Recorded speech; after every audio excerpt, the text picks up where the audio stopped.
Hey everyone, this is Ryan Mallory for SharePlanner.com. Today is January 28th, 2013. We're closing in on the end of the first month of trading. We've had earnings. We've had little in terms of pullbacks. We've had Apple that's gone just through the floor. We've had little to nothing on the political front in regards to debt ceiling 2 to and he talked about quantitative easing. We've had little to do with debt ceilings.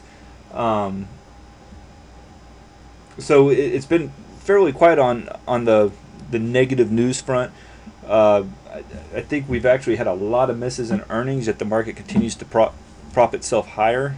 So far on this month, we've only been down 5 days. Today we may finish higher or not, I don't know, but if we did, it would be for the ninth straight day, which honestly I cannot remember the last time we were trading 9 straight days higher. And the thing is like every chart that I'm looking at, there's just so many stocks, and particularly coming out of my long watch list that I pull my ideal long setups from, seeing a lot of stocks that are breaking down, and we're not quite seeing that yet from the stock market.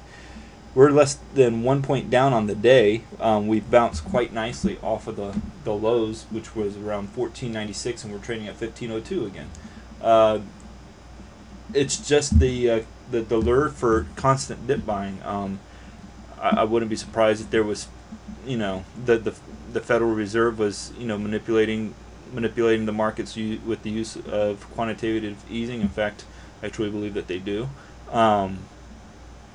But no one's going to hold them accountable. So, it's hard to really do anything about that to make it a more of a fair market that actually takes into account, market pullbacks. Any case, that's not an excuse, just an observation. But right now, we're definitely making a run to try to close the day at break even or a little bit higher. Right now, I have 3 shorts and 1 long position, and I plan on probably keeping a similar balance to that through the close today. I may add another short position if we can break down. If we finish in the green again, there is some desire to want to add a long position to the portfolio, because then that would give me 3 shorts and 2 longs, and would still give me a short bias. But again, I mean, what if we finish in the green today? That would make 9 straight days. What's the odds of a 10th? I don't know. I didn't think we would finish 7 days, 8 days, or 9 days up. And of course, looking back, that did happen. And the short positions that we have, though, I mean, they've done pretty good. Target, RDS.B, and Tiva. So all 3 of those we're profitable on, doing well on. And if this market pulls back, these stocks should do very well on a extended market pullback. Okay, so I've gone through some lists. I'm going to focus more so on the short side, because that's where I think the money is to be made. EVER is the first one. And take it off with the 5-minute chart and look at the daily. And you can see here that it's made this huge nice run up, and we've actually traded this to the long side in the last couple months, I think on 2 different occasions, and it didn't really do that great. And it's pulled back each time. We've tried to basically every time it creates a higher high, it pulls back to create a higher low, and that's not great if you're trying to play it as a breakout. But now you've got what could be some renewed weakness in this stock that we haven't seen since November, where you have this bear flag pattern that has been forming, and possibly could give us a breakdown signal here. So it's trading in a bear flag pattern.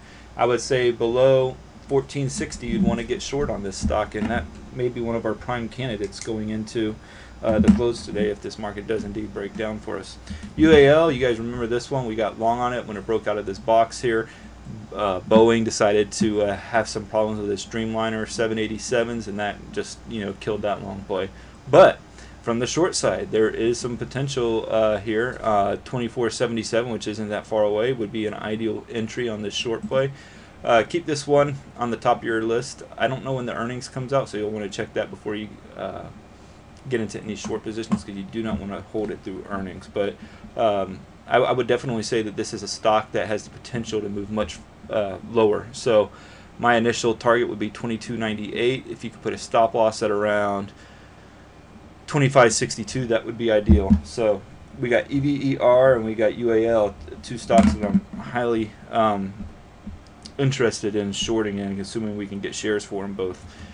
EW, another stock that we've traded many times to the upside. I was always hoping that this gap would fill. It never did, but I think it was a hit and miss on the 2 times we traded this stock.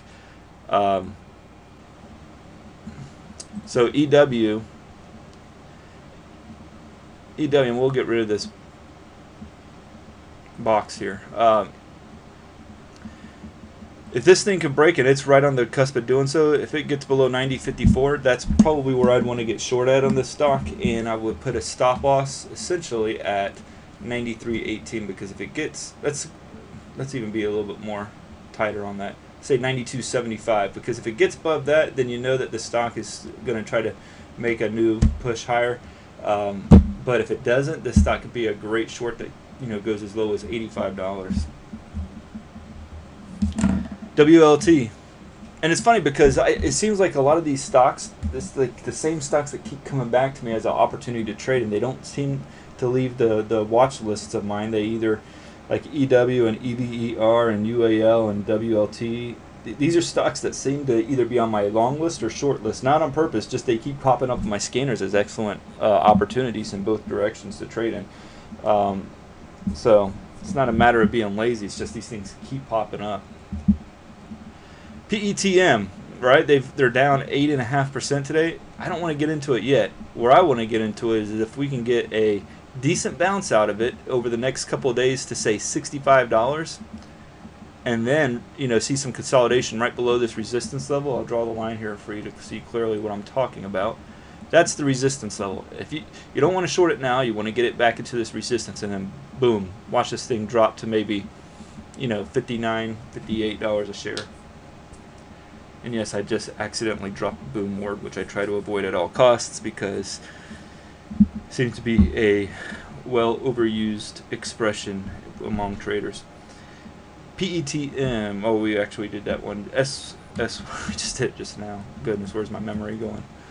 Alright, so SSYS, I'm interested in this, not right now. It is just now breaking down, but it's also down 11% on the day, so I'm not going to go chasing after that. What I would like to see is some follow through tomorrow on the stock, and then over the course of the next week or so, it make its way back up to this bearish wedge that was confirmed and broken. And so if it happened to pop back up to $80.22, not on large volume, but on low volume and on a slow trickle up, that's where I'd want to get short on it at. Soda, EGN.